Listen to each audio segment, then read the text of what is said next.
Plane doesn't want to taxi straight. Can't figure out why. Maybe some new tires will help. While we got it on the workbench, we'll slap some new brake pads and grease the bearings while we're in there. First thing, remove the valve stem. It keeps things from getting sporty during disassembly. Only 3 bolts holding all this together. You don't need any fancy tire spoons or equipment to take everything apart. Sometimes you gotta jump on it. Here I'm taking the tube out of the old tire, a step that's completely unnecessary because I'm using new tubes. A little acetone to take the edge off. Brake rivet squeezer. It'll also push the rivets out. You don't have to use a drill to take the rivets out. We'll clean up these brake backings and give a little paint. One kind of weird thing about airplane tires is they're rated in miles per hour, even though everything else is in knots. They also have a red dot on the lightest part of the tire. You line that up with a valve stem, try to balance out the whole situation. These tubes like to have a lot of talc on them. It keeps them nice and fresh, prevents jock itch. Everything I'm doing here is considered preventative maintenance under FAR 43. Pilots are allowed to do this without the supervision of a mechanic. Only you can determine if you should do this yourself. Don't blame me if your wheel falls off in the middle of the runway.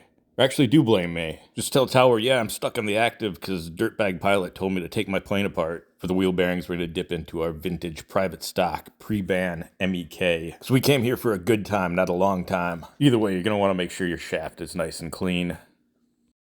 Then get yourself some appropriate axle grease. There's a tool that does this automatically with no mess. I don't have that tool.